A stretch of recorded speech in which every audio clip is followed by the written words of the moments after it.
दोस्तों, साल 1933 मुंबई के एक अस्पताल में जन्मी एक नन्ही सी बच्ची, जिसे दुनिया ने अभी ठीक से देखा भी नहीं था।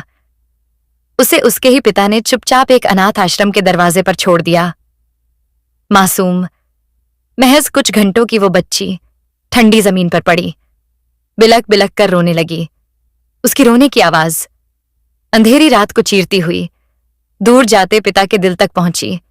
कुछ कदम आगे बढ़े, लेकिन हर कदम जैसे भारी होता गया। आखिरकार उनका ज़मीर जागा और वो लौट आए। अपनी ही बेटी को फिर से सीने से लगा लिया। कौन जानता था, यही बच्ची आगे चलकर पूरे परिवार का सहारा बनेगी। चौल के एक छोटे से कमरे से निकलकर अपने घर वालों को एक बड़े बंगले तक ले जाएगी। ये कहानी है मेहज़बी की, जिसे दुनिया ने जाना मीना कुमारी के नाम से, बॉलीवुड की ट्रेजेडी क्वीन, जिसने फिल्मी दुनिया में नाम, पैसा और शोहरत तो बेहिसाब कमाई, लेकिन असली जिंदगी में प्यार हमेशा उससे एक कदम दूर ही रहा। पैदा होते ही पिता की नफरत का सामना करना पड़ा। खेलने की उम्र में घंटों काम करना पड़ा। किताबों की जगह किरदारों को पढ़ना पड़ा और मासूम कंधों पर जिम्मेदारियों का बोझ उठाना पड़ा।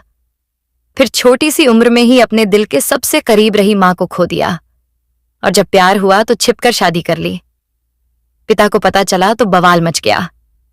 प्यार का साथ दिया तो पिता ने घर से निकाल दिया, और जिसके लिए पिता का घर छोड़ा उसने ही शर्तों की दीवार खड़ी कर दी। हालात ऐसे बन गए कि पति के सेक्रेटरी तक ने हाथ उठा दिया, और जब मौत हुई तो मुबारकबाद मिली। इन सभी बातों पर और मीना कुमारी की जिंदगी के हर एक पहलू पर विस्तार से चर्चा करेंगे। 1 अगस्त 1933 को मुंबई में अली बख्श और इकबाल बेगम की बेटी के रूप में मीना कुमारी का जन्म हुआ। यह खबर मिलते ही अली बख्श नाराज हो गए, क्योंकि वे पहले से ही एक बेटी के पिता थे और उन्हें बेटे की ख्वाहिश थी। साथ ही वे आर्थिक तंगी का सामना भी कर रहे थे। हालात ऐसे थे कि अस्पताल की फीस देने के भी पैसे नहीं थे। इसी झुंझलाहट में अली बख्श ने बेटी को अनाथ आश्रम के दरवाजे पर छोड़ दिया। लेकिन जब बच्ची की चीख बर्दाश्त नहीं हुई तो कुछ देर बाद ही उसे वापस ले आए। बच्ची का नाम रखा गया मेहज़बी, जो आगे चलकर सिल्वर स्क्रीन पर मीना कुमारी के नाम से मशहूर हुई। मेहज़बी की 2 और बहनें थीं, बड़ी बहन खुर्शीद और छोटी बहन मधु। तंगी से जूझ रहे हारमोनियम वादक और थिएटर आर्टिस्ट अली बख्श किसी तरह परिवार का खर्च चला पा रहे थे। जब परेशानी और बढ़ी तो वे अपनी 4 साल की बेटी मेहज़बी, मीना कुमारी, को भी सेट पर ले जाने लगे, ताकि किसी निर्माता निर्देशक की नजर उस मासूम चेहरे पर पड़े और उसे चाइल्ड आर्टिस्ट का रोल मिल सके। और हुआ भी ऐसा ही। एक दिन डायरेक्टर विजय भट्ट ने उन्हें देखा और फिल्म लेदरफेस में बतौर चाइल्ड आर्टिस्ट 6 साल की मेहज़बी को कास्ट कर लिया। यहीं से सिल्वर स्क्रीन पर उन्हें नया नाम मिला, बेबी मीना। इस फिल्म के लिए उन्हें 25 रुपए फीस मिली। हालांकि मीना कुमारी को पढ़ने का बहुत शौक था। वह स्टूडियो नहीं बल्कि स्कूल जाना चाहती थीं, अपने हमउम्र बच्चों के साथ खेलना चाहती थीं, लेकिन उन्हें इसकी इजाजत कहाँ थी। पिता ने मासूम कंधों पर घर की जिम्मेदारी जो डाल दी थी। अली बख्श ने एक के बाद एक कई फिल्मों के लिए करार कर लिया और बेबी मीना लगातार काम करती रहीं। इससे घर के हालात तो बेहतर होते गए, लेकिन मीना का बचपन और स्कूल जाने का सपना कहीं पीछे छूट गया। लगभग आधा दर्जन फिल्मों में बतौर चाइल्ड आर्टिस्ट काम करने के बाद 13 साल की उम्र में उन्हें बतौर हीरोइन फिल्म बच्चों का खेल में कास्ट किया गया, और अब पर्दे पर बेबी मीना बन गईं। मीना कुमारी 1946 में इस फिल्म के रिलीज होने के करीब 18 महीने बाद ही मीना कुमारी की मां का निधन हो गया। हमेशा अपनी मां के करीब रहने वाली मीना के लिए यह सदमा बेहद गहरा था। मीना इस घटना से बुरी तरह टूट गईं, लेकिन उन्हें ठीक से शोक मनाने का भी वक्त नहीं मिल सका। अपने दर्द को दबाए उन्हें जल्द ही शूटिंग शुरू करनी पड़ी। पिया घर आजा, बिछड़े बलम, गणेश महिमा, हमारा घर समेत मीना कुमारी की एक के बाद एक कई फिल्में आईं। लेकिन मीना ने अपने पढ़ने के शौक को नहीं छोड़ा। बचपन से ही शूटिंग के दौरान और बाद में जो भी समय मिलता वह कुछ न कुछ पढ़ती रहती थीं। इसी शौक की वजह से वह एक शायरा भी बनी, और शायद पहली बार उनका दिल भी धड़का। कहते हैं एक दिन वह सेट पर एक मैगजीन पढ़ रही थीं, जिसमें फिल्म महल की सफलता से मशहूर हुए डायरेक्टर कमल अमरोही की तस्वीर और उनके बारे में लेख छपा था। इसे पढ़कर मीना काफी प्रभावित हुईं और मन ही मन सपने बुनने लगीं।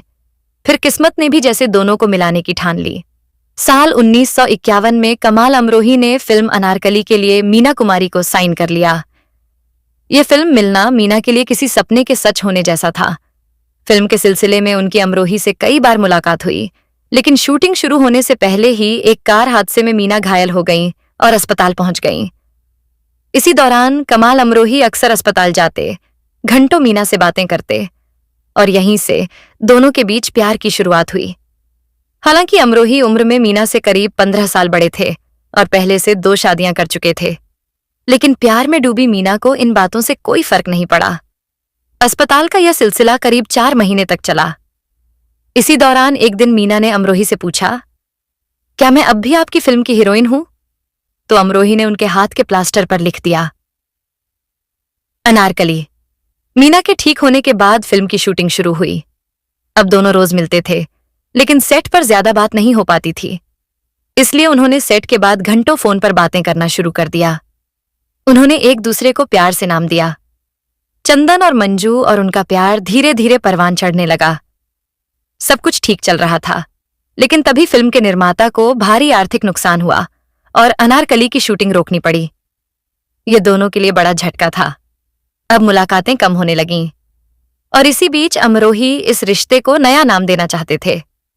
उन्होंने अपने सेक्रेटरी और दोस्त बकर अली के जरिए मीना के पास शादी का प्रस्ताव भिजवाया। प्रस्ताव सुनकर मीना ने प्यार तो स्वीकार किया, लेकिन शादी को लेकर कहा, पिता नहीं मानेंगे। काफी बातचीत के बाद दोनों ने फैसला किया कि वो चुपचाप निकाह करेंगे और सही समय आने पर सबको बताएंगे। अब निकाह की योजना बनाई गई। इस योजना का सबसे अहम हिस्सा था वह अस्पताल, जहां मीना एक्सीडेंट के बाद फिजियोथेरेपी के लिए जाया करती थीं। पिता अली बख रोज मीना और उनकी छोटी बहन मधु को वहां छोड़ते और 2 घंटे बाद लेने आते थे। इसी 2 घंटे में निकाह करवाने की योजना बनी। साल 1952, 14 फरवरी, वैलेंटाइन डे के दिन अली बख ने हमेशा की तरह मीना और मधु को अस्पताल छोड़ा और वापस चले गए। इसके बाद दोनों बहनें अस्पताल के बाहर खड़ी एक कार में बैठ गईं। कुछ ही देर में वह कार एक काजी के पास पहुंची, जहां मधु और अमरोही के सेक्रेटरी की मौजूदगी में चंदन और मंजू ने एक दूसरे को कबूल कर लिया। निकाह पूरा हुआ और 2 घंटे खत्म होने से पहले ही दोनों बहनें वापस अस्पताल लौट आईं। फिर पिता के साथ घर भी आ गईं, जैसे कुछ हुआ ही नहीं। मीना चाहती थीं कि पहले वह अपने परिवार के लिए कुछ पैसे जोड़ लें और फिर सही समय देखकर शादी के बारे में बताएं, लेकिन किस्मत को कुछ और ही मंजूर था। कुछ समय बाद मीना के रसोइये ने उन्हें अमरोही से फोन पर बात करते हुए सुन लिया और यह बात उनके पिता तक पहुंचा दी। निकाह का सच सामने आते ही अली बख गुस्से से बौखला उठे। उन्होंने मीना पर कई पाबंदियां लगा दीं और उन पर तलाक लेने का दबाव बनाने लगे। उधर जब यह बात कमाल अमरोही के घर पहुंची तो वहां भी बवाल मच गया। परेशान होकर उन्होंने मीना को एक लेटर लिखा और कहा कि हमें अपने निकाह के बारे में दोबारा सोचना चाहिए।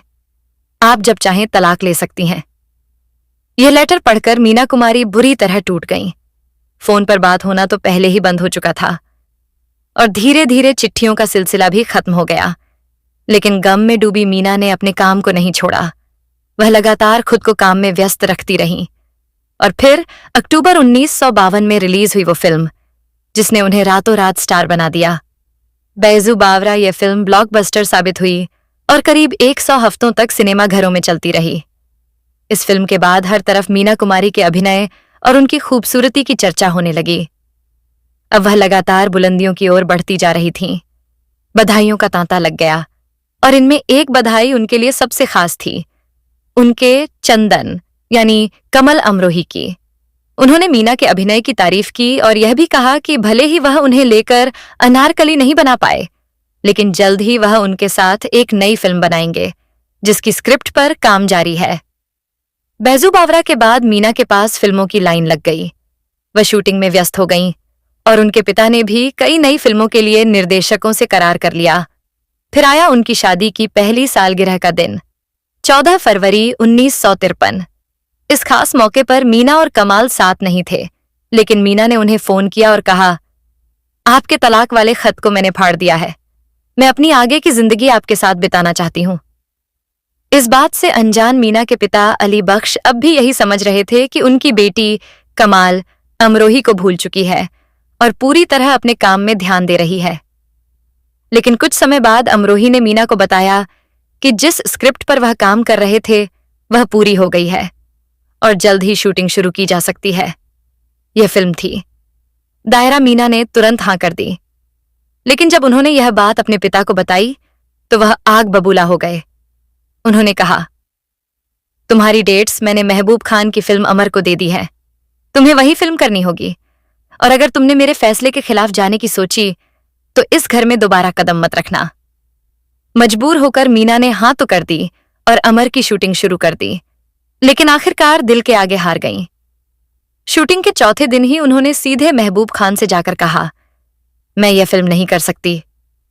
इसके बाद वह अपनी कार से सीधे बॉम्बे टॉकीज पहुंची और दायरा की शूटिंग शुरू कर दी। लेकिन जब रात को वह घर लौटी तो दरवाजा बंद मिला। काफी मिन्नतों के बाद भी पिता का दिल नहीं पिघला। उन्होंने साफ कह दिया, तुमने मेरा कहना नहीं माना, अब इस घर के दरवाजे तुम्हारे लिए हमेशा के लिए बंद हैं। रात के अंधेरे में दरवाजे के बाहर खड़ी मीना रोती रही, लेकिन दरवाजा नहीं खुला। आखिरकार वह वापस स्टूडियो लौटी, जहां मौजूद कमाल अमरोही को सब कुछ बताया और कहा, अब मैं आपके घर चलूंगी। अमरोही भी मान गए और मीना को अपने घर ले आए। इसके बाद तो उनकी शादी की खबरें अखबारों की सुर्खियां बन गईं। हर कोई हैरान था कि मीना कुमारी ने 1.5 साल तक इस निकाह को कैसे छुपा कर रखा। उधर पिता अली बख्श ने बेटी से हर रिश्ता तोड़ लिया। उन्होंने मीना के काम, पैसों और डेट्स की जिम्मेदारी भी छोड़ दी। अब यह सब जिम्मेदारी कमाल अमरोही और उनके सेक्रेटरी बकर अली के पास आ गई। करियर के लिहाज से यह दौर मीना के लिए बेहद सफल रहा। दायरा, फुटपाथ और परिणीता जैसी फिल्मों के साथ उनका स्टारडम लगातार बढ़ता गया। वह सफलता के शिखर पर थीं और अब उन्हें बड़े बड़े विज्ञापन भी मिलने लगे, जिनमें लक्स साबुन का विज्ञापन भी शामिल था, जिसमें आना उन दिनों किसी भी अभिनेत्री के लिए सम्मान की बात होती थी। इसके अलावा मीना कुमारी ने एक इंटरनेशनल एड भी किया था। यूके के एक विज्ञापन में वह अशोक कुमार के साथ नजर आई थीं। फिर साल 1954 में पहला फिल्म फेयर अवार्ड समारोह हुआ, जिसमें फिल्म बैजू बावरा के लिए मीना कुमारी को बेस्ट एक्ट्रेस का अवार्ड मिला। इसके साथ ही वह यह सम्मान पाने वाली बॉलीवुड की पहली अभिनेत्री बन गईं।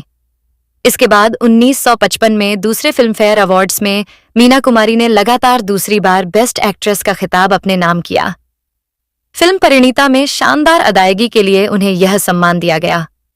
अब मीना कुमारी अपने करियर के पीक पर थीं, लेकिन उनकी बढ़ती कामयाबी और लोकप्रियता से कहीं न कहीं कमाल अमरोही असुरक्षित महसूस करने लगे और यहीं से उनकी निजी जिंदगी में दरारें शुरू हो गईं। कमाल अमरोही ने मीना कुमारी के सामने 3 शर्तें रख दीं। पहली, घर आने के बाद वह एक आम महिला की तरह घर की जिम्मेदारियां निभाएंगी। दूसरी, वह शाम 6:30 बजे तक घर लौट आएंगी। और तीसरी, उनके मेकअप रूम में मेकअप मैन के अलावा कोई और नहीं होगा। इन शर्तों को सुनकर मीना कुमारी को धक्का तो लगा, लेकिन उन्होंने कुछ नहीं कहा और एक अनकही सहमति के साथ हमेशा की तरह अपने काम में जुट गईं। इस दौरान उनकी कई हिट फिल्में आईं। फिल्म मेम साहब में उनके मॉडर्न अंदाज को खूब सराहा गया, तो एक ही रास्ता लगभग 25 हफ्तों तक चली। बंधन, नया अंदाज, हलाकू जैसी फिल्मों में भी उनके अभिनय की जमकर तारीफ हुई। साल 1958 में आई फिल्म यहूदी ने कमाई के कई रिकॉर्ड तोड़ दिए। फिर 1960 में दिल अपना और प्रीत पराई और दिलीप कुमार के साथ कोहिनूर रिलीज हुई। इन फिल्मों ने मीना कुमारी को ट्रेजेडी क्वीन की उपाधि दिला दी। इसके बाद 1962 में आई साहिब बीबी और गुलम में छोटी बहू के किरदार को उन्होंने इस तरह जिया कि वह हमेशा के लिए अमर हो गया। 1962 से 63 के दौरान मीना कुमारी ने करीब 16 फिल्में साइन की और फिर 1963 में उन्होंने एक ऐसा रिकॉर्ड बनाया जो आज तक कोई अभिनेत्री नहीं तोड़ पाई। फिल्म फेयर के बेस्ट एक्ट्रेस कैटेगरी में तीनों नॉमिनेशन सिर्फ उनके नाम थे। ये फिल्में थीं आरती, मैं चुप रहूंगी और साहिब बीवी और गुलाम। और इसी फिल्म साहिब बीवी और गुलाम के लिए उन्हें अपने करियर का तीसरा फिल्म फेयर अवार्ड मिला। अब मीना कुमारी कामयाबी के नए आयाम छू रही थीं। हर गांव, हर शहर, हर मोहल्ले में उनकी दीवानगी थी। यहां तक कि चंबल की घाटियों में भी उनके फैंस मौजूद थे। इसी से जुड़ा एक मशहूर किस्सा है। बताया जाता है कि 1960 के दशक में कमाल अमरोही और मीना कुमारी अपने कुछ क्रू मेंबर्स के साथ मध्य प्रदेश के शिवपुरी इलाके में पहुंचे थे। लौटते वक्त गाड़ी का पेट्रोल खत्म हो गया और सुनसान रास्ते में सब लोग फंस गए। तभी वहां उस द्वार का मशहूर डाकू अमृतलाल अपने साथियों के साथ पहुंचा और सभी को घेर लिया। लेकिन जैसे ही उसे पता चला कि गाड़ी में मीना कुमारी मौजूद हैं, तो वह उन्हें अपने अड्डे पर ले गया। वहां उनकी खूब खातिरदारी की गई और बदले में उसने मीना कुमारी से अपने हाथों पर चाकू से उनका नाम लिखवाया। सुबह उसने पेट्रोल का इंतजाम भी करवाया और पूरी इज्जत के साथ सभी को रवाना कर दिया। लेकिन एक ओर जहां करोड़ों फैंस का प्यार मीना कुमारी को खुशी देता था, वहीं दूसरी ओर वह अपने पति की पाबंदियों और रूखेपन से अंदर ही अंदर घुट रही थीं। कई रिपोर्ट्स में यह भी कहा गया कि कमल अमरोही उन पर हाथ उठाते थे। एक्ट्रेस नरगिस ने भी इस बात का जिक्र किया था। उन्होंने बताया कि फिल्म मैं चुप रहूंगी कि शूटिंग के दौरान वह अपने पति सुनील दत्त के साथ आउटडोर लोकेशन पर थीं। उसी दौरान एक रात मीना कुमारी के कमरे से मारपीट की आवाजें आईं और कुछ देर बाद कमाल अमरोही को कमरे से बाहर निकलते देखा गया। एक और रात नरगिस ने मीना कुमारी को होटल के गार्डन में बुरी तरह रोते हुए भी देखा। इन घटनाओं के बाद उन्होंने सीधे कमाल अमरोही के सेक्रेटरी बकर अली से पूछा, क्या तुम लोग मीना कुमारी को मार देना चाहते हो? आखिर वो कब तक तुम लोगों को खिलाएंगी? इस पर बकर अली ने कहा, जब सही वक्त आएगा हम उन्हें आराम दे देंगे। इस घुटन भरी जिंदगी के बीच मीना कुमारी ने नज़्मों का सहारा लिया। लिखने का शौक तो उन्हें बचपन से था, लेकिन अब वह अपने दिल का दर्द कागज पर उकेरने लगीं। इसी दौरान उनकी मुलाकात गुलजार से हुई, जो उस वक्त एक शायर के रूप में जाने जाते थे। शायरी के सिलसिले में दोनों के बीच अच्छी दोस्ती हो गई। मीना अक्सर उन्हें अपनी नज़्में सुनाती थीं, जो वह नाज के नाम से लिखा करती थीं। लेकिन यह दोस्ती कमाल अमरोही को बिल्कुल पसंद नहीं थी। उन्होंने अपने सेक्रेटरी बकर अली के जरिए मीना पर नजर रखनी शुरू कर दी। अब मीना पति के शक और पाबंदियों से तंग आ चुकी थीं और एक दिन उन्होंने इसका खुलकर विरोध कर दिया। दरअसल एक फिल्म की शूटिंग के दौरान जब बकर अली सेट का इंतजाम देखने आए, तो उन्होंने मीना के हेयर ड्रेसर से कहा, ध्यान रखिएगा मीना कुमारी के मेकअप रूम में कोई आदमी ना आए। जब हेयर ड्रेसर ने यह बात मीना को बताई तो वह गुस्से से भर उठी। काफी समय से चुपचाप सब सह रही मीना का अब सब्र टूट चुका था। उन्होंने तुरंत अपने हेयर ड्रेसर से कहा, जाकर गुलजार को बुलाकर लाओ, जिन्हें इन सब बातों की कोई जानकारी नहीं थी। वह गुलजार मीना के मेकअप रूम में गए और यह बात बकर अली ने देख ली। फिर क्या था, बकर अली भी सीधे मेकअप रूम में जा पहुंचे। बहस बढ़ी और उसी बहस के बीच उन्होंने मीना कुमारी को सबके सामने थप्पड़ जड़ दिया। यह बेइज्जती मीना से बर्दाश्त नहीं हुई। उन्होंने तुरंत कमल अमरोही को फोन कर शिकायत की, लेकिन अमरोही ने उल्टा उन्हें ही समझाना शुरू कर दिया। यह सुनकर मीना का दिल टूट गया और उन्होंने साफ कह दिया, अब मैं घर वापस नहीं आऊंगी। इसके बाद वह अपनी छोटी बहन मधु के घर चली गईं, जो उस वक्त मशहूर कॉमेडियन महमूद की पत्नी थीं। रात हो गई, लेकिन जब मीना घर नहीं लौटी तो अमरोही उन्हें ढूंढते हुए मधु के घर पहुंचे। लेकिन बेइज्जती का दर्द झेल रही मीना ने ना दरवाजा खोला और ना ही उनसे बात की। इस पर अमरोही ने फिर फरमाना सुनाया, अगर तुम आज मेरे साथ नहीं चली तो मैं तुम्हें लेने कभी वापस नहीं आऊंगा। और हुआ भी यही। मीना उस रात इस शर्त के आगे नहीं झुकी और कमाल अमरोही ने ऐसा मुंह मोड़ा कि फिर कभी वापस लेने नहीं आए। कुछ दिन तक मीना अपनी बहन के घर रहीं। फिर मिहमाद ने ही उन्हें अपने फ्लैट में ऊपर का एक कमरा दे दिया। अब वह पूरी तरह अकेली हो गई थी। न परिवार, न पति का साथ और न ही कोई संतान। हालांकि मीना 3 बार गर्भवती हुई थी, लेकिन पहली बार मिसकैरेज हो गया और बाकी 2 बार अबॉर्शन। इसे लेकर 2 तरह की बातें कही जाती हैं। पहली कि मीना खुद मां नहीं बनना चाहती थीं ताकि अपने करियर के शिखर पर बनी रहें, और दूसरी कि पहले से 3 बच्चों के पिता कमाल अमरोही नहीं चाहते थे कि मीना मां बने और उनका करियर रुके। अकेलेपन और गम के इस दौर में उन्हें सहारा मिला धर्मेंद्र का। साल 1965 में आई फिल्म काजल के लिए मीना कुमारी को चौथी बार बेस्ट एक्ट्रेस का फिल्मफेयर अवार्ड मिला। इससे पहले भी वह धर्मेंद्र के साथ पूर्णिमा और मैं लड़की हूं जैसी फिल्मों में काम कर चुकी थीं। कहा जाता है कि दोनों को कई बार साथ देखा गया। और उनके कथित रिश्ते ने लोगों का ध्यान खींचा। एक बार तो ऐसा हुआ कि फ्लाइट कैंसिल होने पर नशे की हालत में धर्मेंद्र एयरपोर्ट पर चिल्ला उठे, मुझे मुंबई वापस जाना है, मीना मेरा इंतजार कर रही है। अगले दिन यह खबर अखबारों की सुर्खियां बन गई, लेकिन किस्मत को शायद कुछ और ही मंजूर था। दर्द के इस दौर में साथ देने वाले धर्मेंद्र भी ज्यादा समय तक उनके साथ नहीं रह सके। रिपोर्ट्स के मुताबिक किसी गलतफहमी की वजह से दोनों अलग हो गए और मीना एक बार फिर पूरी तरह अकेली रह गईं। कामयाबी के शिखर पर होते हुए भी अकेलापन उन्हें अंदर ही अंदर खोखला कर रहा था। वह डिप्रेशन में जाने लगीं। रात रात भर नींद नहीं आती थी।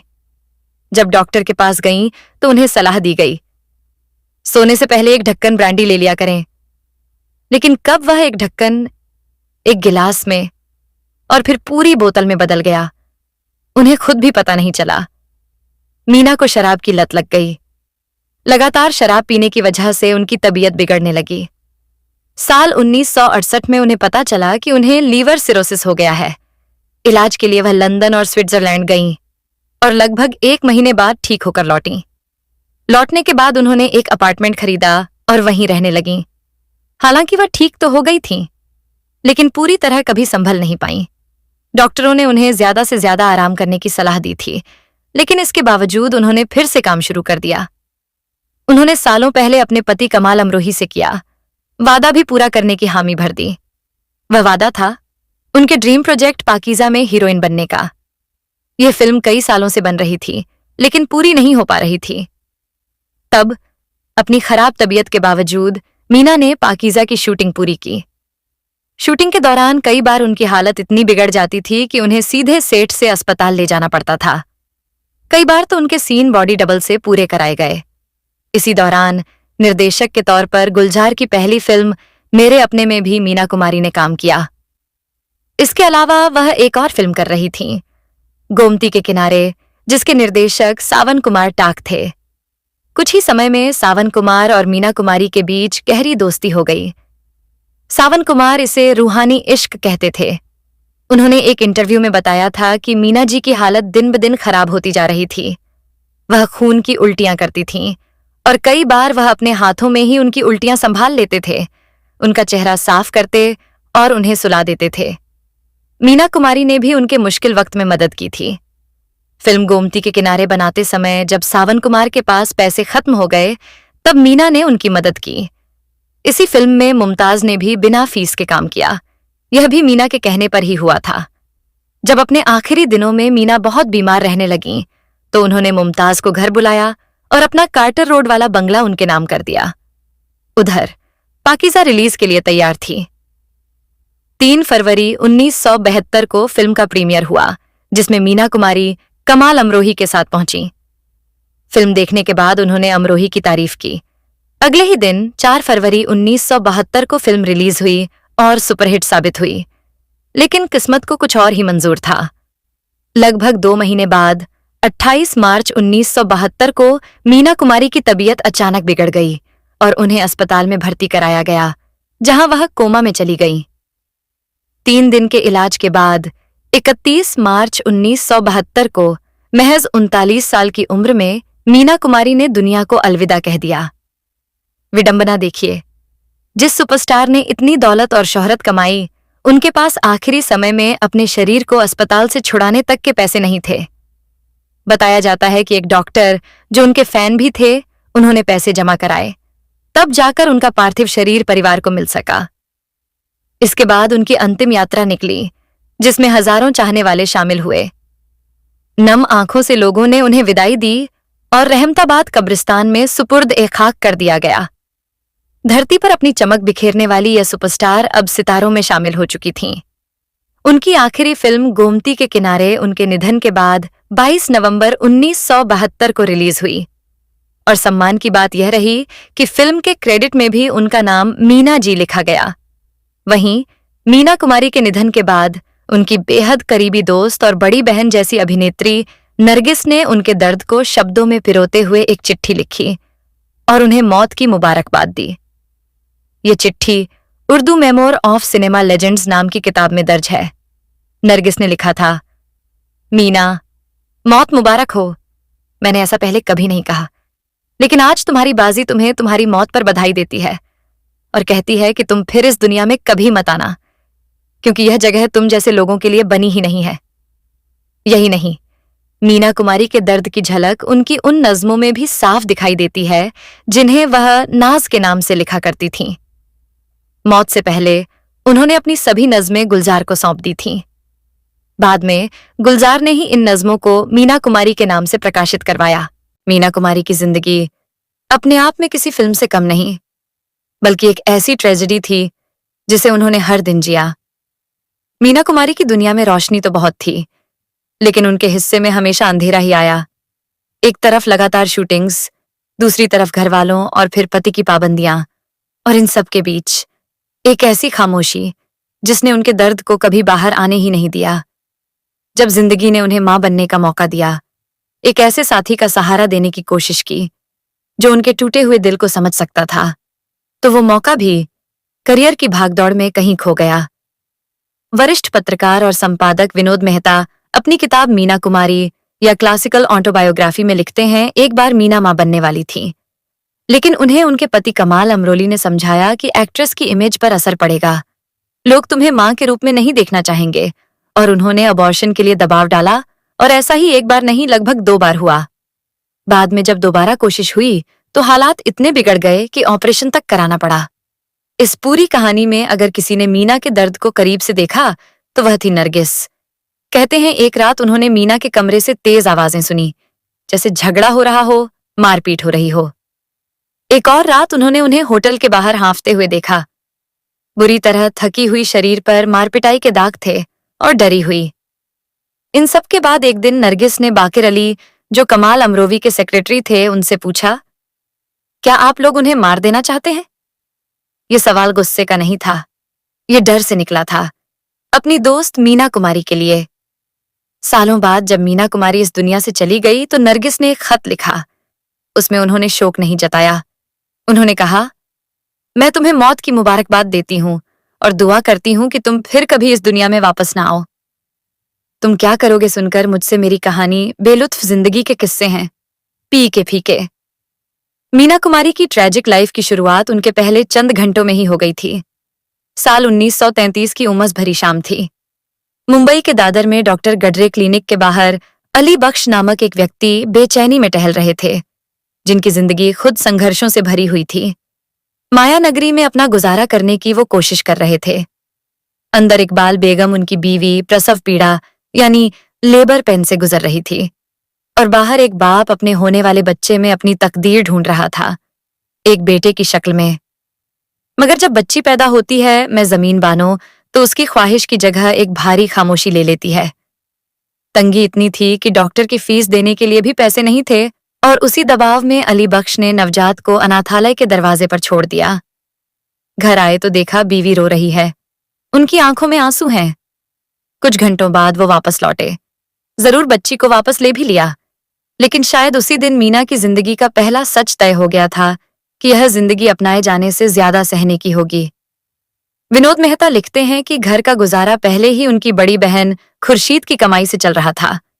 एक चाइल्ड आर्टिस्ट थी उनकी बहन, यानी बचपन यहाँ एक भाव नहीं था, एक लग्जरी था। और 1935 में जब अली बख्श एक अजीब बीमारी का शिकार हुए तो ये लग्जरी भी खत्म हो गई। इलाज के लिए पूरा परिवार लाहौर गया, और इस सफर में 3 साल की महजबीन ने पहली बार डर को बहुत करीब से महसूस किया। ट्रेन के पुल पर आते ही महज इन बानों को लगा कि सब खत्म हो जाएगा। खिड़की बंद करते हुए उनका हाथ फंस गया। वो बेहोश हो गई और होश में आते ही इतना पूछा, पुल पार हो गया क्या? यह सवाल एक बच्ची का था, लेकिन उनके भीतर जो डर था वो उस उम्र से कहीं बड़ा था। जब परिवार वापस मुंबई लौटा तो बीमारी ने सिर्फ शरीर नहीं, पूरे घर की हालत तोड़ दी थी। पैसे खत्म हो चुके थे और अब फैसला लिया गया कि बेटियां कमाएंगी। अली बख्श के लिए खेल, पढ़ाई या बचपन जैसी चीजें मायने नहीं रखती थीं। वो उन्हें वक्त की बर्बादी समझते थे। ऐसे में महज बीन बानो का बचपन धीरे धीरे एक जिम्मेदारी में बदलने लगा।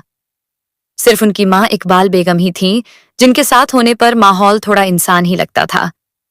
4 साल की उम्र में जब बच्चे स्कूल की कॉपी में अपना नाम लिखना सीखते हैं, उस उम्र में महज बिन बानो स्टूडियो के चक्कर लगा रही थी। अली बख्श हर दरवाजे पर वही बात दोहराते, साहब ये बहुत हुनरमंद बच्चे हैं। और आखिरकार फिल्म निर्देशक विजय भट्ट ने उन्हें लेदर फेज में एक छोटा सा रोल दे दिया, एक चाइल्ड आर्टिस्ट का रोल। सेट पर महजबीन ने जिस सहजता से काम किया उसने सबको चौंका दिया, जैसे यह दुनिया उनकी अपनी ही हो। शूटिंग खत्म हुई और उससे 25 रुपए मिले। उस वक्त के लिए यह रकम छोटी नहीं थी, लेकिन असल कीमत कुछ और थी जो उस दिन चुकाई जा चुकी थी। वह कीमत थी मीना की बचपन की। इसके बाद फिल्में आती गईं, अधूरी कहानी, पूजा, नई रोशनी, बहन, और हर सुबह मीना की शुरुआत स्टूडियो जाने से होती। संगीत वो 18-18 घंटे काम करती, लेकिन इस चमक के पीछे एक अजीब सा खालीपन हमेशा उनके साथ मौजूद रहता। एक बार जब मीना से कहा गया कि उन्हें एक सीन में मरना है, तो छोटी मीना ने फौरन मना कर दिया, क्योंकि वह समझ ही नहीं पा रही थी कि यह खेलक में हो रही शूटिंग है या सच में उनसे मरने के लिए कहा जा रहा है। बच्ची को जबरदस्ती गिराया गया। सालों बाद मीना कुमारी ने खुद कहा, मुझे लगा था कुछ दिनों की बात है, फिर मैं स्कूल जाऊंगी, खेलूंगी, लेकिन ऐसा कभी हुआ ही नहीं। 4 साल की उम्र से शुरू हुआ यह सफर उन्हें शोहरत तक ले गया, लेकिन उसी रास्ते में कहीं उनका बचपन हमेशा के लिए छूट गया। घंटों घंटों की शूटिंग, अनियमित समय और थकावट, इन सब के बीच खाने का कोई तय रूटीन था नहीं। ऐसे में उन्हें अक्सर ठंडी बची हुई बासी रोटियां ही मिलती थीं। कभी सेट पर, कभी घर लौटकर धीरे धीरे यही उनके स्वाद का हिस्सा बन गया, और तमाम जिंदगी मीना बासी रोटी से प्यार करती रही। मगर उनके नसीब में बासी रोटियां भी नहीं थीं। जब वह बड़ी स्टार बनी और कमाल अमरोवी के साथ रहने लगी, तब भी वह आदत नहीं बदली। घर में सब कुछ था, ताजा खाना था, रसोइये थे, लेकिन मीना कभी कभी जानबूझकर बासी रोटी मांगती थी या खुद ढूंढकर खा लेती थी। एक दिन जब कमाल ने उन्हें ऐसा करते देखा तो उन्हें यह बिल्कुल पसंद नहीं आया। वो गुस्सा हो गए। उनके लिए यह सिर्फ एक आदत नहीं थी, यह उनकी स्टार छवि के खिलाफ था। उन्होंने नाराज होकर टोक दिया कि अब वह उस दौर में नहीं है जहां बासी खाना खाया जा सके। साल 1940 के आसपास की बात है, जब मीना कुमारी के हमउम्र बच्चे अपनी दुनिया स्कूल, खेल और दोस्तों के बीच बना रहे थे। उसी दौर में मीना कुमारी की दुनिया स्टूडियो के सेट्स पर बस रही थी, जहां कहानियां थीं, किरदार थे, लेकिन उनका बचपन कहीं नहीं था। माई इकबाल बेगम के गुजर जाने के बाद घर का जो थोड़ा बहुत सहारा था, वो भी खत्म हो चुका था। अब काम सिर्फ जरूरत नहीं था, मजबूरी था। इसी दौरान उनका ज्यादातर वक्त बीतने लगा चमूर के बसंत स्टूडियोज में, जहां होमी वाडिया जैसे फिल्म मेकर मिथकीय और स्टंट फिल्मों की दुनिया रच रहे थे। और यहीं एक अजीब विरोधाभास शुरू होता है। एक सुन्नी मुस्लिम लड़की, जिसे धार्मिक ग्रंथों की बुनियादी जानकारी भी नहीं थी, वही लड़की पर्दे पर लक्ष्मी देवी बनकर खड़ी होती है। उनकी शुरुआती फिल्मों में लक्ष्मी नारायण जैसी फिल्में शामिल थीं, जहां उन्होंने देवी लक्ष्मी का किरदार निभाया। उसके बाद हनुमान पटल विजय और श्री गणेश महिमा जैसी फिल्मों में भी वो लगातार देवी देवताओं के रूप में दिखाई देने लगी। लेकिन हैरानी की बात सिर्फ यह नहीं थी कि वो किरदार कर रही थी। हैरानी की बात यह थी कि उन्होंने जिस सच्चाई, जिस श्रद्धा और जिस यकीन के साथ उन किरदारों को निभाया, वो लोगों को चौंकाने लगा और पसंद आने लगा। बेबी मीना का फेस रिकॉग्नाइज होने लगा। विनोद मेहता अपनी किताब में लिखते हैं कि सेट पर कई बार लोग ये भूल जाते थे कि वो हिंदू नहीं है। उनके हाव भाव, उनकी भाषा, उनकी मौजूदगी, सब कुछ इतना सहज होता था कि वो किरदार में घुल जाती थीं। यह बात दर्शकों की नजर से भी छुपी नहीं रही। एक बार एक दर्शक ने फिल्म मैगजीन को चिट्ठी लिखकर सवाल किया, अगर मीना कुमारी हिंदू नहीं है, तो वह बार बार हिंदू देवियों के किरदार क्यों निभा रही हैं? लेकिन इस सवाल के पीछे जो असली जवाब था, वह आस्था में नहीं था, वो मजबूरी में था।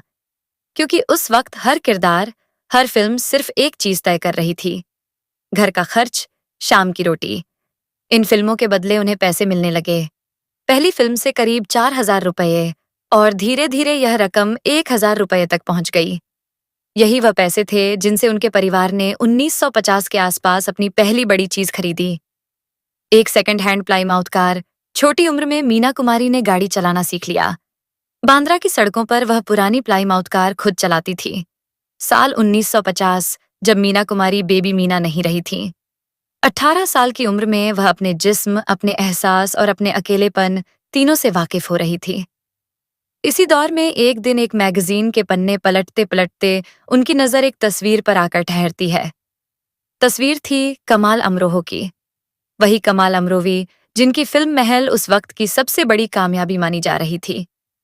कहते हैं उस तस्वीर को देखकर मीना कुछ देर तक वहीं रुक गई और जैसे उन्हें अचानक अपने ख्वाबों का चेहरा मिल गया। कुछ ही समय बाद किस्मत ने वो मुलाकात भी करवा दी, फिल्म तमाशा के सेट पर जहां मीना काम कर रही थी। अशोक कुमार ने उनका परिचय कराया कमाल अमरोवी से। लेकिन यह मुलाकात वैसी नहीं थी जिसके सपने शायद मीना कुमारी ने अपने फर्स्ट क्रश के लिए देखे हों। अमरोवी ने बस उन्हें एक नजर देखा और खामोश रहे। मीना को यह एक तरह का गुरूर लगा, लेकिन उसी खामोशी में शायद एक जिज्ञासा, एक क्यूरियोसिटी भी छुपी हुई थी। उसी शाम जब कमाल ने फिल्म के कुछ सीन्स देखे तो वो जाते वक्त अपने साथी से सिर्फ इतना बोले, इस लड़की पर नजर रखना, किसी फिल्म में इसे काम नहीं। मीना की कहानी में सबसे बड़ा मूड आता है फिल्म अनारकली का। कमाल अमरोगी इसे डायरेक्ट कर रहे थे। पहले इसमें हीरोइन का रोल मधुबाला को मिलने वाला था, लेकिन आखिरी वक्त पर उन्होंने मना कर दिया। उसी रात लगभग 9 बजे के आसपास कमाल अमरोवी ने अपने सेक्रेटरी बकर अली को अली बख्श के घर भेजा। उस वक्त अली बख्श अपने छोटे से गार्डन में बैठे थे और जैसे ही यह प्रस्ताव उनके सामने आया वो खुशी से भर उठे। वहीं थोड़ी दूर पर खड़ी मीना यह सब सुन रही थी। हल्की सी मुस्कान के साथ उन्हें उनके क्रश के साथ काम करने का मौका मिलने वाला था। 13 मार्च 1951 को मीना कुमारी ने अनारकली का कॉन्ट्रैक्ट साइन किया, लेकिन इसके कुछ ही हफ्तों बाद अप्रैल 1951 में उन्हें टाइफाइड हो गया। हालत इतनी खराब हुई कि मीना के पिता को सुझाव दिया गया कि इन्हें हिल स्टेशन ले जाकर वहां पर अच्छी हवा और अच्छे एनवायरनमेंट में रखा जाए। ऐसे में वह महाबलेश्वर गए और वहीं से लौटते वक्त एक भयानक एक्सीडेंट हो गया। उन्हें सैसन हॉस्पिटल में भर्ती कराया गया। हाथ बुरी तरह जख्मी था और डॉक्टरों को शक था कि वह शायद कभी ठीक से काम ना कर पाए। यहीं से उनकी मोहब्बत की असली शुरुआत होती है, किसी फिल्म सेट पर नहीं बल्कि एक अस्पताल के कमरे में। 24 मई 1951 की एक उदास शाम, जब मीना अपने भविष्य को लेकर टूट चुकी थी, उन्होंने अचानक अपने सामने कमाल अमरोह को खड़ा पाया। वो आए, चुपचाप हाल पूछा और उसी खामोशी में ही सब कुछ कह दिया। उसके बाद यह एक सिलसिला बन गया। हर हफ्ते कमाल अमरोवी सायन से पुणे आते। घंटों बैठते, बातें कम होती लेकिन एहसास बहुत कुछ कहे जाते, और जब मुलाकात नहीं होती तो खत लिखे जाते। इन्हीं मुलाकातों में एक दिन नाम भी बदल दिए गए। कमाल बन गए मीना के चंदन और मीना बन गई कमाल की मंजू। एक बार अमरोवी ने उनके हाथ पर अनारकली लिखा और उसके साथ मेरी, यानी मेरी अनारकली जोड़ दिया। अस्पताल से निकलने के बाद यह रिश्ता और गहरा हो गया।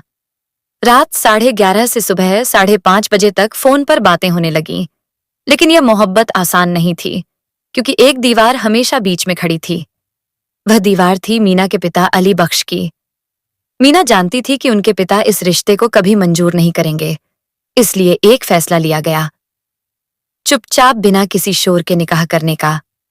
14 फरवरी 1952 की शाम वार्डन रोड पर एक क्लिनिक के बाहर सब कुछ वैसा ही था जैसा हर दिन होता है। अली बख्श अपनी बेटियों को स्टूडियो के सेट पर छोड़कर चले गए, लेकिन उस दिन मीना और उनकी बहन ऊपर नहीं गई। वो एक दूसरी गाड़ी में बैठी और सीधा पहुंची उस जगह जहां कमाल और मीना का निकाह होना था। एक सादा सा कमरा, एक काजी, कुछ गवाह, और बिना किसी शोर शराबे के महजबीन बानो और सैयद अमीन हैदर कमाल अमरोवी पतिप बन गए। कमाल उनसे उम्र में काफी बड़े थे। निकाह के बाद एक हल्का सा माथे पर चुमन लिया गया और फिर दोनों अपने अपने रास्ते को लिए। मीना वापस उसी स्टूडियो के गेट पर लौटी और रात 10 बजे जब उनके पिता उन्हें लेने आए तो उन्हें जरा भी अंदाजा नहीं था कि उनकी बेटी की शादी हो चुकी है। मीना लगातार फिल्में कर रही थीं, मगर अब तक की एक बड़ी फिल्म आनी बाकी थी। वो फिल्म जो उन्हें मीना कुमारी बनाकर एस्टैब्लिश कर देती। साल 1952 मीना कुमारी के लिए वही साल था। जिंदगी एक अजीब दोराहे पर खड़ी थी। एक तरफ छुपी हुई शादी थी, दूसरी तरफ करियर का सबसे बड़ा मौका बैजू बावरा की शूटिंग चल रही थी, और इसी फिल्म के दौरान एक ऐसा हादसा होता है जिसने उनकी जिंदगी लगभग खत्म कर दी थी। नदी के बीच नाव चलाने वाला सीन शूट हो रहा था। गाना था तू गंगा की मौज। सीन खत्म होने के बाद भी मीना नाव चलाती रही, जैसे पहली बार उन्हें किसी चीज में मजा आ रहा हो। लेकिन कुछ ही दूर एक झरना था जिसकी आवाज अब धीरे धीरे उनके कानों तक पहुंच रही थी। किनारे से लोग इशारे कर रहे थे, चिल्ला रहे थे, लेकिन मीना इशारों को समझ नहीं पा रही। अचानक धारा तेज हो गई, नाव काबू से बाहर हो गई। उस पल उन्होंने आंखें बंद कर लीं और अपने पिता से माफी मांगी, अपने शौहर को याद किया और खुद को मौत के हवाले कर दिया। लेकिन ठीक उसी वक्त नाव एक चट्टान से टकराकर रुक गई। जब उन्होंने आंखें खोलीं तो सिर्फ 15 कदम दूर मौत खड़ी थी। वह बच गई। इसी हादसे के कुछ समय बाद बैजू बावरा रिलीज भी होती है और सब कुछ बदल जाता है। फिल्म सिर्फ हिट नहीं होती, वो एक सनसनी बन जाती है। सिल्वर जुबली डायमंड जुबली बनती है, हफ्तों तक थिएटर्स में लगी रहती है। लोग इसे बार बार देखने जाने लगते हैं, गाने गलियों में गूंजने लगते हैं और अचानक बेबी मीना अब एक स्टार बन जाती है। वो मीना कुमारी बन जाती है। वही लोग जो कल तक शक कर रहे थे, अब उनके नाम पर फिल्में बेचने लगते हैं। यह सफलता सिर्फ तालियों की नहीं थी, पैसों की थी, कॉन्ट्रैक्ट्स की थी और उस पहचान की थी जिसने मीना को इंडस्ट्री में स्थायी कर दिया था। शादी को छुपाने की कोशिश ज्यादा दिन चली नहीं। कैसे खुला, इस पर कई कहानियां हैं। कोई कहता है रसोइये ने फोन पर बात सुन ली, कोई कहता है बहन से बात निकल गई। लेकिन एक दिन अली बख्श ने मीना से सीधे पूछा और उन्होंने सच सच बता दिया। उस एक सच ने पूरे घर को हिलाकर रख दिया। अली बख्श के लिए यह सिर्फ एक शादी नहीं थी, एक धोखा था। उन्हें लगा उनकी बेटी, जिस पर वो पूरी तरह निर्भर है, जिनकी कमाई से उनका घर चल रहा है, वो अब उनसे दूर जा रही है। घर का माहौल बदल गया। हर दिन ताने आने लगे, हर दिन एक इल्जाम होने लगा। साल 1953 आते आते हालात और बिगड़ गए। कमाल अमरोवी चाहते थे कि मीना उनकी फिल्म दायरा में काम करें, लेकिन दूसरी तरफ मीना के पिता महबूब खान की फिल्म अमर को कमिटमेंट दे चुके थे। अली बख्श ने मीना से साफ कहा, तुम सिर्फ अमर में काम करोगी। लेकिन इस बार मीना ने फैसला खुद लिया। कुछ दिन शूटिंग करने के बाद उन्होंने अमर का सेट छोड़ दिया और सीधे अपने पति के सेट पर पहुंची। ये फैसला सिर्फ एक फिल्म को लेकर नहीं था, ये अपने पिता और अपने प्यार के बीच किसी एक को चुनने का था। जब वो उस दिन काम करके घर लौटी तो दरवाजा बंद था अंदर से। अली बख्श ने दरवाजा खोलने से इनकार किया। मीना रोती रही और बाहर देर रात तक बैठी रही, मगर दरवाजा नहीं खुला। उनके पिता नहीं पिघले और फिर मीना वहां से उठी और बिना मुड़े अपनी राह चल पड़ी। मीना ने कमाल अमरोबी को फोन किया और कहा कि अब वो इस रिश्ते को और नहीं छुपा सकती, वो उनके घर आ रही हैं। मीना उनके कमरे में गई और उनकी अलमारी में अपनी साड़ियां टांगने लगी। बस इतना ही काफी था। कमाल भी मीना के आने से खुश थे। उस रात मीना ने अपने पिता को एक खत लिखा कि वह जा चुकी हैं और अब कुछ नहीं चाहती, सिर्फ अपने कपड़े और किताबों के अलावा। उस दिन के बाद उनकी जिंदगी में एक और बदलाव आया। पहले उनके काम और पैसों का हिसाब अली बख्श रखते थे, अब यह जिम्मेदारी कमाल अमरोवी के पास थी। बैजू बावरा की सफलता ने उन्हें स्टार बना दिया था। आगे चलकर जब पहले फिल्म फेयर अवार्ड्स रखे गए 1954 में, तो बेस्ट एक्ट्रेस का अवार्ड मीना कुमारी को ही मिला और यह अवार्ड सिर्फ पहली बार नहीं, दूसरी बार भी उन्हें ही मिला। साल 1953 के बाद एक अजीब सी रफ्तार शुरू हुई। मीना कुमारी अब एक साथ 4 फिल्मों में काम कर रही थी। फुटपाथ हो, परिणीता हो, दायरा हो, दाना पानी हो, 9 लखाहार हो, और यह सब भी एक ही सांस में पूरा हो रहा था। मीना 18-18 घंटे शूटिंग करती, जैसे वो बचपन में किया करती थी। जब एक फिल्म जर्नलिस्ट ने उनसे पूछा कि यह सब कैसे मुमकिन है, वो इतनी मेहनत कैसे कर रही हैं, तो उन्होंने बहुत सादगी से कहा, मैं सूरज निकलने से लेकर आधी रात तक काम करती हूं। लेकिन इस कहानी का एक दूसरा पहलू यह भी था कि उनके काम का पूरा हिसाब किताब कमाल अमरोवी और उनके साथी बकर अली संभाल रहे थे। कौन सी फिल्म करनी है, कितने पैसे लेने हैं, कब शूटिंग करनी है, सब कुछ तय होता था। मीना बस एक ऐसी मशीन बन गई थी जो रुकती नहीं थी, पहले अपने पिता के लिए और अब अपने पति के लिए। पत्नी की बढ़ती शहरत देख कमाल ने कुछ शर्तें रखीं। पहली शर्त थी शाम 6:30 बजे तक घर लौटने की, सिर्फ अपनी गाड़ी में सफर करने की, मेकअप रूम में किसी और मर्द के न आने की और हर हरकत का हिसाब रखने की। मगर मीना कमाल से इतना प्यार करती थी कि उन्होंने इन शर्तों को भी अपना लिया। मगर जितना मीना त्याग कर रही थी, कमाल का शक उतना गहरा हो रहा था। साल 1955 तक मीना कुमारी अपने करियर के शिखर पर थी। परिणीता के लिए उन्हें फिल्म फेयर बेस्ट एक्ट्रेस का अवार्ड मिला था। रोशनी, तालियां, कैमरे, सब कुछ उनके पास था। उसी शाम अवार्ड फंक्शन खत्म हुआ और भीड़ के बीच से जल्दी निकलते हुए अपनी सीट पर एक सुनहरा पर्स भूल गई जो उनका था। पीछे खड़े कमाल अमरोवी, उनके पति ने उसे देखा लेकिन उठाया नहीं। कुछ दिन बाद निम्मी नामक एक्ट्रेस ने मीना कुमारी को वो पर्स दिया। बात वहीं खत्म हो सकती थी, लेकिन घर पहुंचकर मीना ने कमाल से पूछा, चंदन, आपको पता है वह पर्स कितना महंगा था? तो आपने उसे क्यों नहीं उठाया? जवाब आया, ठंडा और सीधा। कमाल ने कहा, मेरी इज्जत से ज्यादा महंगा नहीं था। एक छोटे से पल में एक बड़ी दराज साफ दिखाई देने लगी। यह सिर्फ एक पर्स नहीं था, यह उस रिश्ते की एक झलक थी जहां मदद करना भी ईगो के तराजू में तोला जाने लगा था। इसी दौर का एक और वाकया मुंबई के एरोस सिनेमा में एक भव्य प्रीमियर के दौरान हुआ। बड़े बड़े लोग मौजूद थे। फिल्म इंडस्ट्री, समाज, सत्ता, सब एक जगह मौजूद थी। मेजबान थे सोहरा मोदी और वहां पहुंचे हुए थे महाराष्ट्र के तब के राज्यपाल। उन्होंने बड़े गर्व से राज्यपाल से परिचय करवाया। ये है मशहूर अदाकारा मीना कुमारी और ये है उनके पति कमाल अमरोवी। बस यही एक लफ्ज अटक गया। कमाल अमरोवी ने तुरंत राज्यपाल से कहा, नहीं, मैं कमाल अमरोवी हूं और ये मेरी पत्नी है, मशहूर film actress Meena Kumari. Active passive voice आपको लग सकती है, लेकिन मतलब उससे कहीं ज्यादा गहरा था। लहजा सीधा था, लेकिन उसमें एक अजीब सी शक्ति थी। और फिर वो मुड़कर चले गए। पूरे हॉल, पूरी फिल्म और मीना को पीछे छोड़कर उस रात एक स्टार अकेली बैठी थी। अपनी ही दुनिया के बीच घर आकर मीना ने पूछा, अगर आपको मेरे पति के तौर पर पेश भी किया गया तो उसमें गलत क्या था? लेकिन कुछ सवालों के जवाब नहीं होते, या फिर होते हैं तो बहुत भारी होते हैं। इन्हीं छोटी छोटी बातों में एक रिश्ते का सच धीरे धीरे सामने आने लगता है। 1950 और 60 के दशक तक मीना एक सक्सेसफुल एक्ट्रेस बन चुकी थी। उन्हें कार का शौक था, जिसमें उनकी पसंदीदा थी शेवरले इम्पाला। उस दौर में इमामला खरीदने वाली वह पहली भारतीय अभिनेत्री थी। लेकिन अजीब बात यह थी कि इतनी बड़ी जिंदगी में भी कुछ चीजें बहुत छोटी छोटी होकर रह जाती हैं। जिस दिन उन्होंने इम्पाला खरीदी तो कमाल अमरोवी ने साफ कह दिया, तुम अपनी कार में स्टूडियो जा सकती हो, लेकिन अगर मेरे साथ कहीं जाना है तो मेरी कार में ही बैठना होगा। मीना ने कुछ नहीं कहा। वो अक्सर कुछ नहीं कहती थी और धीरे धीरे यह कुछ नहीं कहना ही उनकी आदत बन गई। और जब कहने के लिए आवाज कम पड़ी तो उन्होंने सहारा लिया, अपनी कलम का। मीना कुमारी की शख्सियत का सबसे अनछुआ पहलू है उनके शायरा होने का। वो नाज के नाम से शायरी करती थी। बचपन से ही उन्हें यह शौक था, लेकिन अब अल्फाज बदल गए थे।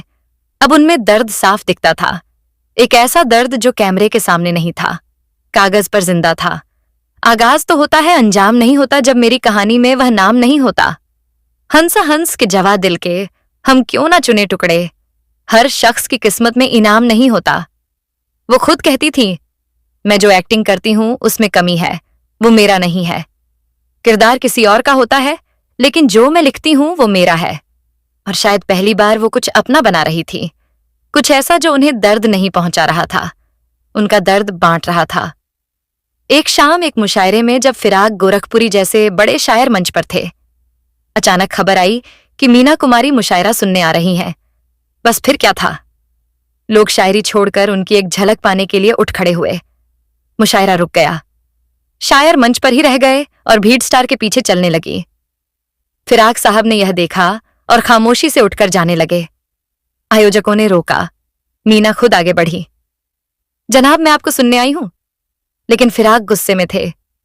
उन्होंने जवाब दिया, मुशायरा मुजरा बन चुका है, मैं ऐसी महफिल का हिस्सा नहीं बन सकता। मीना चुप रह गई। उस दिन शायद उन्हें एहसास हुआ कि स्टारडम और अदब दोनों एक साथ खड़े नहीं होते। ये दोनों बहुत अलग अलग दुनिया है। इसलिए मीना ने अपनी शायरी अपने जीते जी किसी को नहीं सुनाई, सिवाय एक शख्स के। वो शख्स थे गुलजार। गुलजार पर उन्हें इतना भरोसा था कि मरने से पहले उन्होंने गुलजार को अपनी 25 डायरियां दी थीं, जिन्हें बाद में गुलजार ने उनके संकलन के रूप में तन्हा चांद के नाम से निकाला, जिसकी शुरुआत उन्होंने एक नज्म से की जिसे उन्होंने मीना कुमारी के लिए लिखा था। शहतूत की शाख पर बैठी मीना बुनती है रेशम के धागे, लम्हा लम्हा खोल रही है, पत्ता पत्ता बीन रही है। एक एक सांस बजाकर सुनती है सौदयन, एक एक सांस को खोल के अपने तन पर लिपटाती जाती है। अपने ही धागों की कैदी रेशम की यह शायर एक दिन अपने ही धागों में घुट कर मर जाए। गुलजार उनके एक सच्चे दोस्त थे। उनसे उनकी मुलाकात हुई थी 1964 में बेंजर फिल्म के सेट पर। गुलजार उस वक्त एक असिस्टेंट डायरेक्टर थे और शायर थे, और शायद यही बात मीना को उनसे जुड़ गई। शूटिंग के बीच बीच में दोनों बातें करते, किताबों की, डायरी की, मीर की, गालिब की। यह रिश्ता अलग था। न इनमें कोई शोर था, न कोई दावा था कुछ होने का। बस एक समझ थी, सामने वाला सुन सकता है। जब मुलाकात नहीं होती तो फोन होता, और इसी तरह मीना को पहली बार एक सच्चा दोस्त मिल चुका था। लेकिन उसके बाद वह हादसा होता है जो मीना की जिंदगी को बदल के रख देता है। विनोद मेहता मीना कुमारी पर लिखी ऑटोबायोग्राफी में लिखते हैं कि 1964 में फिल्म पिंजरे के पंछी के मोर शॉट का सीन था। मेकअप रूम के बाहर कमाल अमरोवी के सेक्रेटरी बकर अली ने सख्त हिदायत दी हुई थी कि मीना के कमरे में, मीना के मेकअप रूम में कोई मर्द नहीं आएगा। जब मीना कुमारी को यह बताया गया तो वह चुप नहीं रही। उन्हें यह बहुत बुरा लगा। उन्होंने उसी वक्त गुलजार को बुलवाया। गुलजार दरवाजे की तरफ बढ़े, लेकिन रास्ते में रोक लिए गए। बहस चली, धक्का मुक्की हुई, और अचानक सबके सामने बकर अली ने मीना कुमारी को एक थप्पड़ मार दिया। कुछ सेकंड के लिए सब थम गया। मीना ने सिर्फ इतना कहा, क्या मैं कोई वैश्या हूं जो मेरे कमरे में ही सब कुछ तय होगा? उस दिन वो रोते हुए बाहर निकली और जाते जाते बकर अली से बस एक बात कह गई, अमरोहवी साहब से कह देना कि अब मैं घर वापस नहीं आऊंगी। मीरा उस दिन के बाद कभी कमाल के घर नहीं गई। साल 1964 के ही आसपास फिल्म आती है। मैं भी लड़की हूं, और उसके सेट पर एक अजीब सी जोड़ी बनने वाली थी बॉलीवुड की। एक तरफ मीना कुमारी थी, जो अब तक इंडस्ट्री की सबसे बड़ी और सबसे महंगी अदाकाराओं में गिनी जाने लगी थी। दूसरी तरफ धर्मेंद्र थे, नए थे, अनगढ़ थे और भीतर से घबराए हुए थे, मगर जल्द ही मैन बनने वाले थे। धर्मेंद्र के लिए सिर्फ एक फिल्म नहीं थी, उनके सपनों का दरवाजा था, क्योंकि सामने वही औरत खड़ी थी जिसे वह दूर दूर से देखकर बड़े हुए थे। पहले ही कुछ दिनों में मीना ने उनकी घबराहट पकड़ ली। कैमरे के सामने धर्मेंद्र का चेहरा सख्त हो जाता, संवाद अटक जाते, डायलॉग्स भूल जाते। तब मीना हर सीन के पहले उन्हें एक तरफ ले जाती, धीरे धीरे समझाती, रिहर्सल करवाती, जैसे कोई हीरोइन नहीं, बल्कि एक टीचर अपनी शागिर्द को तैयार कर रही हो। कई बार तो वह खुद डायलॉग बोलकर दिखाती और कहती, अब वैसे नहीं, अपने तरीके से कहो। धर्मेंद्र बाद में कहते भी हैं कि अगर उस वक्त मीना उनका हाथ ना पकड़ती तो शायद वह इतने सहज कभी नहीं हो पाते। लेकिन सेठ के बाहर की कहानी कुछ और थी। मीना कुमारी, जो कैमरे के सामने इतनी ठोस और संतुलित दिखती थी, असल जिंदगी में बिखर चुकी थी। घर टूट चुका था, शादी एक कैद में बदल चुकी थी, और अब उनके पास अपने दुख कहने के लिए कोई नहीं था। ऐसे में धर्मेंद्र से बातचीत उन्हें थोड़ी राहत देने लगी थी। वह घंटे बातों करती, कभी फिल्मों पर, कभी जिंदगी पर, और कभी बिना किसी विषय के भी। यह रिश्ता धीरे धीरे दोस्ती में बदला, और दोस्ती तब सहारे में बदल गई। शायद दोनों को ही ठीक ठीक पता नहीं चला। इसी बीच एक और खामोश कहानी चल रही थी। मीना को शराब की लत लग चुकी थी। मीना अब शराब से पी नहीं रही थी, उसे जी रही थी। सेट पर आने से पहले, शूट के बाद, शूट के दौरान अकेले में शराब उनके हर खालीपन को भरने की कोशिश कर रहा था। और सबसे कड़वी बात यह थी कि उनके अपने लोग ही उन्हें धोखा दे रहे थे। मीना कमाल का घर छोड़कर अपनी बहन के घर गई थी, जहां पर काफी रिश्तेदार रहते थे। उन रिश्तेदारों को जब वो शराब के लिए पैसे देती तो वो महंगी शराब की बजाय वहां पर सस्ती शराब मीना को पिला देते। मीना को यह बात पता थी, लेकिन उन्होंने कभी भी किसी से कुछ नहीं कहा। शायद उनमें अब लड़ने की ताकत ही नहीं बची थी। एक बार की बात है, दिल्ली में एक पार्टी के दौरान धर्मेंद्र काफी नशे में थे। उसी हालत में उन्होंने जिद पकड़ ली, मुझे बॉम्बे जाना है, मीना मेरा इंतजार कर रही है। अगले दिन अखबारों ने इस इश्क का ऐलान कर दिया। सुर्खियां बन गईं, अफवाहें फैल गईं, और दोनों के रिश्ते को नाम दे दिया गया अफेयर। एक और किस्सा है। कुछ दोस्त पिकनिक पर गए हुए थे। लौटते वक्त धर्मवीन दूसरी कार में बैठ गए, शायद बिना सोचे, शायद किसी और वजह से। लेकिन मीना के लिए यह छोटी सी बात छोटी नहीं थी। गेहूं उन्हें चुभ गई। रास्ते में शराब के नशे में और अंदर से भरे अकेलेपन के बीच उन्होंने अचानक गाड़ी रुकवाई, नीचे उतरी और सड़क पर बैठ गई, और फिर बस एक ही बात दोहराती रही, मेरा धर्म कहाँ है, मेरा धर्म कहाँ है। यह सवाल सिर्फ धर्मेंद्र के लिए नहीं था, यह सवाल उस हर चीज के लिए था जो उनसे छूटती जा रही थी। रिश्ते, भरोसा, घर, खुद वो भी। लोगों ने इसे भी गसिप बना दिया। अखबारों और मैगजीन्स ने इसे सनसनी बनाकर पेश किया। धीरे धीरे मीना की जिंदगी एक ऐसे चक्कर में फंस गई जहां दिन शूटिंग में गुजरता और रात शराब में न खाने का होश रहता न सोने का। वो बस चल रही थी, लगातार, जैसे कोई मशीन हो जिसे रुकने की इजाजत ही नहीं है। उनकी तबीयत दिन ब दिन बिगड़ने लगी और इसी दौर में वो फिल्म आई जिसकी कीमत उन्होंने अपनी जान देकर चुकाई। साल 1958 में पाकीज़ा की शुरुआत हुई थी। एक ऐसी फिल्म जिसे कमाल अमरोवी से बना नहीं रहे थे बल्कि जी रहे थे। उनका ड्रीम प्रोजेक्ट थी। तब दोनों साथ में रहते थे, कमाल, अमरोवी और मीना कुमारी। आधी फिल्म शूट भी हो चुकी थी ब्लैक एंड व्हाइट में, लेकिन वक्त बदला, सिनेमा रंगीन हुआ और कमाल ने ठान लिया कि पाकीज़ा अब नई सिरे से बनाई जाएगी। कलर फिल्म की शूटिंग शुरू भी हो गई, मगर साल आया 1964 और इस बार फिल्म नहीं, जिंदगी टूट गई। मीना और कमाल अलग अलग हो गए, सेट्स उन्हें पड़ गए, फिल्म रुक गई और वो खाक जो इतने करीब था अधूरा छूट गया। कहानी शायद यहीं खत्म हो जाती अगर एक दिन दो लोग उस अधूरी फिल्म की कुछ रील्स ना देखते। कहते हैं एक दिन सुनील दत्त और नरगिस ने पाकीज़ा के शूट किए हुए कुछ हिस्से देखे। कुछ देर तक खामोशी रही, फिर उन्होंने कमाल अमरोही से सिर्फ एक बात कही, ये फिल्म इतिहास रचने वाली है, इसे अधूरा मत छोड़िए, प्लीज बनाइए। शायद ये वही धक्का था जिसकी इस कहानी को जरूरत थी। 25 अगस्त 1968 को कमाल अमरोवी ने मीना कुमारी को एक खत लिखा और कहा, तुम अगर इस शर्त पे पाकीज़ा करने के लिए तैयार हो जाओ कि मैं तुम्हें तलाक दे दूं, तो मुझे यह भी मंजूर है इस फिल्म को बनाने में कई लोगों की जिंदगियां जुड़ी, इसे पूरा करने में मेरी मदद करो। यह सिर्फ एक फिल्म की बात नहीं थी, दो लोगों के बीच आखिरी बातचीत के जैसा था। कुछ महीनों बाद जवाब आया, पाकीज़ा मेरे दिल के बहुत करीब है, मैं यह फिल्म जरूर करूंगी और मेहनताने के तौर पर मैं आपसे सिर्फ एक सिक्का लूंगी। 16 मार्च 1919 को मीना फिर से पाकीज़ा के सेट पर लौटती। शुरुआत होती है मौसम है आशिकाना गाने को शूट करने से, लेकिन अब सब कुछ बदल चुका था। अब मीना का शरीर शराब के नशे की वजह से पहले की तरह नहीं रहा था। शरीर साथ नहीं दे रहा था। बीमारी ने भीतर से खोखला कर दिया था। पेट फूल चुका था। कमजोरी इतनी थी कि खड़े रहना मुश्किल था। उस गाने में उनके पेट को छुपाने के लिए सलवार की जगह लुंगी पहनाई जाती है। जो मजबूरी थी वही बाद में फैशन बन जाती है। एक दिन शूटिंग के दौरान वो डांस करते करते बेहोश होकर गिर पड़ी। हालत इतनी नाजुक थी कि हर शॉट के बाद एक कुर्सी उनके पीछे खड़ी रहती ताकि वह गिरने से पहले बैठ सके। फिर भी शूटिंग रोकी नहीं गई, लगातार शूटिंग कराई गई। विनोद मेहता मीना कुमारी या क्लासिकल बायोग्राफी में एक किस्से का जिक्र करते हैं।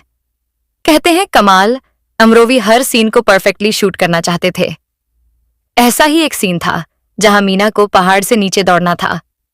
मीना पहले से ही बहुत बीमार थी, मगर कमाल परफेक्ट टेक के चक्कर में मीना से 20 से 25 रिटेक करवाते हैं। मीना बीमारी की हालत में पहाड़ से नीचे दौड़ती रहती है। कुछ लोग इसे कमाल की परफेक्शन कहते हैं, कुछ बेरुखी। लेकिन सच ये है कि अब उनके बीच रिश्ता था ही नहीं, एक अधूरी फिल्म थी जिसे पूरा करना था। मीना का शरीर वैसा नहीं था जैसा 1958 में फिल्म की शुरुआत के दौरान था। उनका पेट फूल आया था। लीवर साइरोसिस से वो जूझ रही थी। हीरो भी वक्त के साथ बदल गए। पहले अशोक कुमार थे, फिर सोचा गया धर्मेंद्र को लिया जाए, लेकिन कमाल को धर्मेंद्र से जलन थी। अफवाहें सुनी थी उन्होंने, सो यह रास्ता बदल दिया गया। आखिरकार राजकुमार आए जो खुद बहुत बड़े स्टार थे, लेकिन मीना के सामने आकर अक्सर अपने डायलॉग्स भूल जाते। बीमारी बढ़ती जा रही थी। लंदन में इलाज हुआ। डॉक्टरों ने आराम की सख्त सलाह दी, लेकिन मीना घर लौटते ही काम पर आ गई। अपने आखिरी दिनों में अभिलाषा की शूटिंग उन्होंने अपने घर पर ही की। अपने दोस्त और अभिनेता सावन कुमार की फिल्म गोमती के किनारे को बनाने के लिए अपना बंगला तक उन्होंने बेच दिया ताकि फिल्म पूरी हो सके।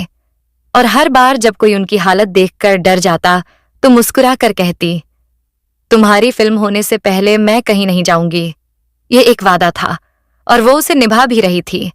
4 फरवरी 1972 मराठा मंदिर मुंबई पाकीज़ा का प्रीमियर रखा जाता है। मीना सफेद कपड़ों में वहां पहुंचती है। बेहद कमजोर थी, बीमारी से जूझ रही थी, लेकिन आंखों में शांति थी। जैसे कोई अपना सबसे बड़ा अधूरा काम पूरा कर चुका हो। फिल्म रिलीज हुई और इतिहास बन जाती है, डायमंड जुबली बनती है, लेकिन उसी इतिहास की कीमत चुकाई जाती है एक जान से। रिलीज के कुछ ही समय बाद मीना पूरी तरह बिस्तर पर आ जाती। शरीर जवाब दे चुका था। दर्द अब हर हरकत में था, हर सांस में था, लेकिन जब कोई मिलने आता तो वो मुस्कुराकर कहती, मुझे दर्द की वजह से रोने में शर्म महसूस होती है, मैं मरने के लिए तैयार हूं। और फिर आता है 25 मार्च 1972, जब मीना बीमारी की हालत में अपनी बहन से कहती हैं, आपा शायद यह सही वक्त है, मेरे पास कोई अधूरा काम नहीं है। कमाल साहब की पाकीज़ा पूरी हो गई, प्रेम जी की फिल्म दुश्मन और सावन कुमार की फिल्म गोमती के किनारे भी पूरी हो चुकी है। अब कोई यह नहीं कहेगा कि मीना अपना काम पूरे किए बिना चली गई। मैं आपके लिए और आपके बच्चों के लिए जितना भी कर सकी वह मैंने किया है। अब मैं मरने के लिए पूरी तरह तैयार हूं। 4 साल की उम्र से लेकर अपने जीवन के आखिरी क्षणों तक मीना फिल्मों के लिए काम करती रही, कभी अपने पिता के लिए, कभी अपने पति के लिए और कभी आखिर में खुद की जरूरतों को पूरा करने के लिए। 26 मार्च 1972 रविवार का दिन था। मीना कुमार की तबीयत अचानक बिगड़ती है, घर में बेचैनी छा जाती है, डॉक्टर को बुलाया जाता है। बहन खुर्शीद कमाल अमरूरी को फोन करती है। सबको अंदाजा लग जाता है कि अब यह बीमारी नहीं रही है, यह इंतजार है जो खत्म होने वाला है। मगर जब बीमारी अपने चरम पर थी, मीना कुमारी ने एक छूटा हुआ काम पूरा करने के बारे में सोचा। फिल्म दुश्मन का एक सीन बाकी था, दुल्हन वाला सीन। मेकर्स उन्हें देखने अस्पताल आए तो उन्होंने सीधा कहा, सीन यहीं कर लेते हैं अस्पताल के बेड पर। सबने मना किया, लेकिन मीना नहीं मानी। वो किसी काम को अधूरा छोड़कर नहीं जाना चाहती थी। उन्हें यह डर था कि कहीं उनसे कोई पूछ ना ले कि तुम एक शूट किए बिना आ गई। और फिर वही हुआ जो शायद हिंदी सिनेमा का सबसे अजीब, सबसे दर्दनाक शूट था। एक दुल्हन अस्पताल के बिस्तर पर कैमरा चालू हुआ, डायलॉग्स पूरे हुए और यही उनका आखिरी शॉट बन गया। अपने जीवन के आखिरी क्षणों तक भी मीना काम करती रही। दर्द के बीच भी मीना का हिसाब साफ था। उन्होंने अस्पताल जाने से पहले अपनी बहन से पूछा था, हमारे पास कितने रुपए हैं? जवाब आया था, सिर्फ 100। जवाब सुनकर मीना ने कहा था, इतने कम पैसों में हम इस महंगे नर्सिंग होम में कैसे रहेंगे? फिर अचानक उन्हें याद आया कि फिल्म दुश्मन की फीस अभी बाकी है। उन्होंने तुरंत प्रोड्यूसर प्रेम जी को फोन करवाया। उनकी हालत सुनकर बिना एक पल गवाए प्रेम जी ने 10,000 रुपए भिजवा दिए। उसी दिन मीना आखिरी बार सजी, धीरे धीरे बालों में कंघी गई, अपने कमरे को देखा और ताला लगाते हुए कहा, मेरे मरने के बाद मुझे पहले इसी कमरे में लाना और फिर ताला लगा देना। 30 मार्च की रात अचानक कमरे नंबर 26 से एक चीख आई। खुर्शीद भागते हुए पहुंची। मीना ने उन्हें देखकर कहा, आपा, मैं मरना नहीं चाहती, मुझे बचा लो। अगले ही पल उनका सर एक तरफ ढल गया। शरी ने जवाब दे दिया था, वह कोमा में चली गई थी। अगले दिन शुक्रवार था, गुड फ्राइडे था। दोपहर के करीब 3:25 पर एक गहरी सांस के बाद सब कुछ थम गया। कहते हैं आखिरी पलों में उन्होंने एक झटके से आंख खोली, कमरे में मौजूद लोगों को देखा और फिर हमेशा के लिए आंखें बंद कर लीं। उनके पास उनकी बहन थी खुर्शीद और मधु। कमाल अमरोवी भी वहीं मौजूद थे। लेकिन मौत के बाद भी सुकून कहाँ मिलना था। अस्पताल का बिल चुकाने के लिए परिवार के पास, उनकी बहनों के पास पैसे नहीं थे। मीना सख्त हिदायत देकर गई थी कि कमाल अमरोवी से 1 रुपए भी नहीं लेना है। उसी वक्त एक डॉक्टर करीब 3500 रुपए की उनकी फीस भरकर चला जाता है ताकि मीना को आखिरी विदाई दी जा सके। शाम 7 बजे उनका पार्थिव शरीर घर लाया गया। बाहर हजारों लोग इंतजार कर रहे थे आखिरी विदाई देने के लिए। रात तक उन्हें मक्का से मंगाए गए कफन में दफनाया गया, रहमताबाद कब्रिस्तान, मजगांव, मुंबई में। उनकी कब्र पर वही लाइन लिखी गई जो उन्होंने खुद चुनी थी, और शायद इस पूरी कहानी का सबसे कड़वा, सबसे सच्चा आखिरी शब्द एक चिट्ठी में आया, जब नरगिस की तरफ से, जिसका जिक्र हमने पहले शुरुआत में किया था। मीना, मौत मुबारक हो। मैंने कभी किसी को मौत की बधाई नहीं दी, लेकिन आज तुम्हें देती हूं। तुम्हारी बाजी तुम्हें तुम्हारी मौत पर मुबारकबाद कहती है और दुआ करती है कि तुम फिर कभी इस दुनिया में कदम मत रखना। यह दुनिया तुम जैसे लोगों के लिए नहीं है। यह थी ट्रेजेडी क्वीन की कहानी, मीना कुमारी की कहानी। अगर एक जिंदगी में इतना दर्द समा जाए कि हंसी भी आंसुओं में बदल जाए, तो समझ लेना वो कहानी सिर्फ एक इंसान की नहीं बल्कि एक एहसास की बन चुकी है। मीना कुमारी सिर्फ एक नाम नहीं थी, वो एक अधूरी मोहब्बत, एक टूटा हुआ सपना और एक ऐसी आवाज थी जो आज भी खामोशी में सुनाई देती है। फिल्मों में उन्होंने हर किरदार को जिया, लेकिन असल जिंदगी में वो खुद को कभी जी ही नहीं पाई। शायद इसलिए उनकी कहानी खत्म नहीं हुई, बल्कि हर उस दिल में जिंदा है जो सच्चे प्यार और दर्द को महसूस करता है। अगर आप भी ऐसी ही सच्ची और अनसुनी कहानियां सुनना चाहते हैं तो अभी हमारे YouTube चैनल स्टार मनोहर राठौर को सब्सक्राइब करें और इस वीडियो को लाइक और शेयर जरूर करें, क्योंकि कुछ कहानियां सुनने के लिए नहीं, महसूस करने के लिए होती हैं।